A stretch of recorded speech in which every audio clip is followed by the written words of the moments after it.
बिस्मिल्लाहिर्रहमानिर्रहीम नहमदुहु व नुसल्ली व नुसल्लिमु अला रसूलिहिल करीम अम्मा बाद।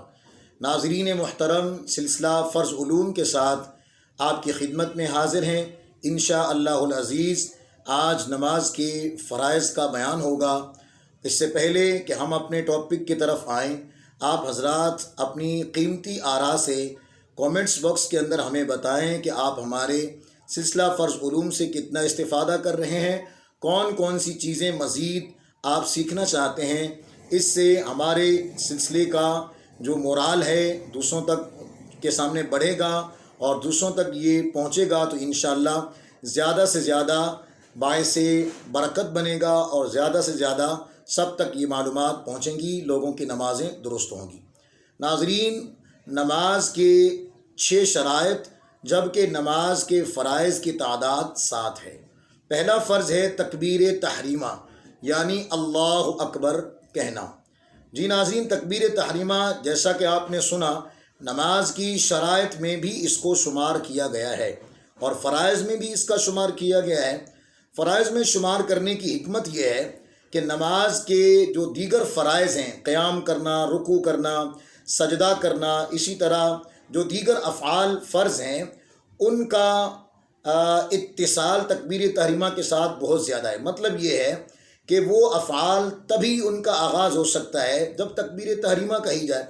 जब तकबीर तहरीमा से नमाज का आगाज़ ही नहीं होगा तो दीगर जो फ़र्ज़ अफ़आल हैं उनका वजूद कैसे होगा। इसलिए बहुत ज़्यादा दीगर अफ़आल नमाज के साथ इत्तिसाल की बिना पर तकबीर तहरीमा को फ़राइज़ नमाज में भी शुमार किया गया। नाज़रीन, तकबीर तहरीमा कहते वक्त बहुत से लोग बहुत सारी गलतियां कर रहे होते हैं। आपके सामने मैं अर्ज़ करता हूं, इन गलतियों को नोट फरमा लीजिए ताकि हमारी नमाज़ें तबाह और फासिद और बातिल होने से बच जाएं। तकबीर तहरीमा अल्लाह अकबर कहते हुए बाज़ लोग लफ्ज़ अल्लाह पर, अल्लाह के अलिफ पर ज़बर के बजाय खड़ा ज़बर पढ़ते हैं, यानी अल्लाहु के बजाय अल्लाहु पढ़ते हैं। और इसी तरह अकबर के बजाय आकबर पढ़ते हैं। और इसी तरह लफ्ज़ अकबर में बा और रा से पहले अलिफ लगा कर कहते हैं अकबार। तो नाज़रीन याद रखिए, जिसने अल्लाहु अकबर या अल्लाहु अकबर या अल्लाहु अकबार इस तरह तकबीर तहरीमा कही तो उसकी नमाज नहीं होगी। लिहाजा अपने तकबीर तहरीमा के इस कलिमा को दुरुस्त कर लें। दूसरा जो फ़र्ज़ है नमाज के अंदर नाज़रीन मुहतरम वो है क़याम। क़याम कम अज़ कम क़याम किसको कहा जाएगा? कम एक खड़ा हो और हाथ फैलाए जाएं, अगर वो घुटनों तक ना पहुँचें तो ये कम अज़ कम जो है क़याम की मिक़दार होगी। इसको कम अज़ कम क़याम कहा जाएगा तो फ़र्ज़ अदा हो जाएगा। और मुकम्मल और कामिल क़याम ये है कि बंदा मुकम्मल तौर पर स्ट्रेट और सीधा खड़ा हो जाए, इसे क़याम कहा जाएगा। जी हाँ नाज़रीन, कौन कौन सी नमाज़ों में क़याम करना फ़र्ज़ है? फ़र्ज़ की जितनी भी रकातें हैं, चाहे किसी भी नमाज की फ़र्ज़ नमाज हो, फ़जर है, ज़ोहर है, असर है, मग़रिब, इशा, तमाम फ़र्ज़ों में क़याम करना फ़र्ज़ है।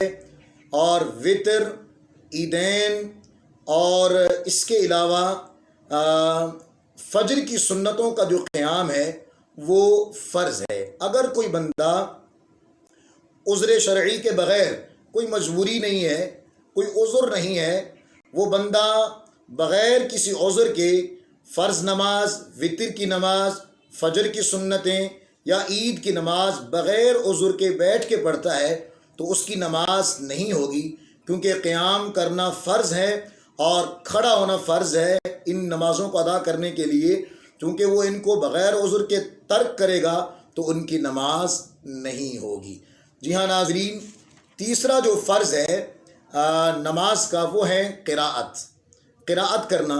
जी नाज़रीन, क़िराअत का मतलब ये है कि क़ुरानी हुरूफ़ को उनके मखारिज के साथ सही तरीक़े से अदा करें और इस तरह अदा किए जाएं कि एक हर्फ दूसरे हर्फ से मुमताज़ हो जाए। मसलन ता और तौ में फ़र्क किया जाए, सा, सीन, सौद इनमें फ़र्क रखा जाए। ضاد اور دال میں فرق کیا جائے، قاف کاف میں فرق کیا جائے، تو ان تمام حروف کو اپنے اپنے مخارج اور درست تلفظ کی ادائیگی کے ساتھ ادا کرنے کا نام قراءت ہے۔ اور ناظرین، آہستہ قراءت کی جائے، اور آہستہ قراءت کرنے کے حوالے سے ایک اہم بات جو آپ کے سامنے شیئر کرنا ضروری سمجھوں گا۔ آہستہ قراءت کرنے کا مطلب یہ ہوتا ہے کہ کم از کم بندہ اتنی آواز سے پڑھے کہ وہ خود سن سکے۔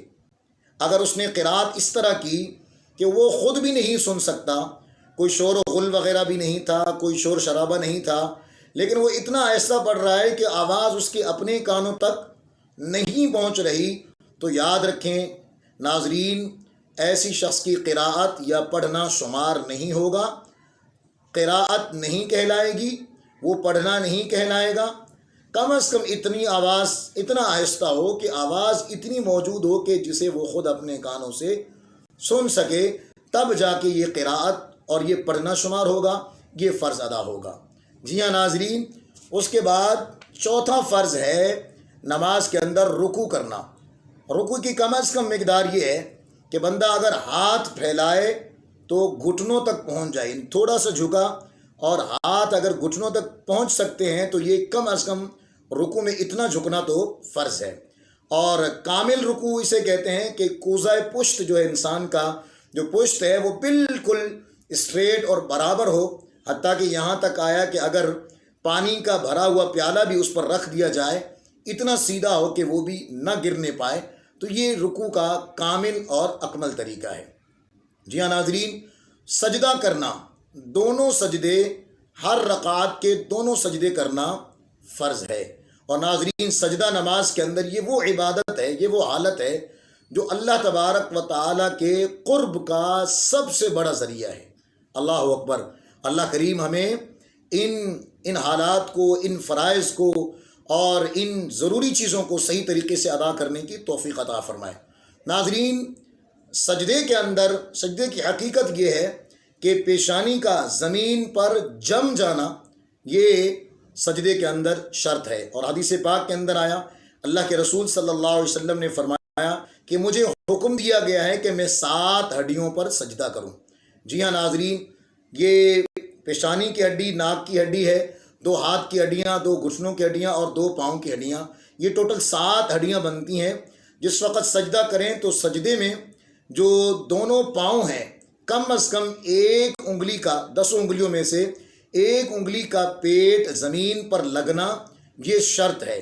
اگر کسی بندے نے اپنے دونوں پاؤں کی انگلیوں کو زمین سے اٹھائے رکھا تو اس کی نماز نہیں ہوگی۔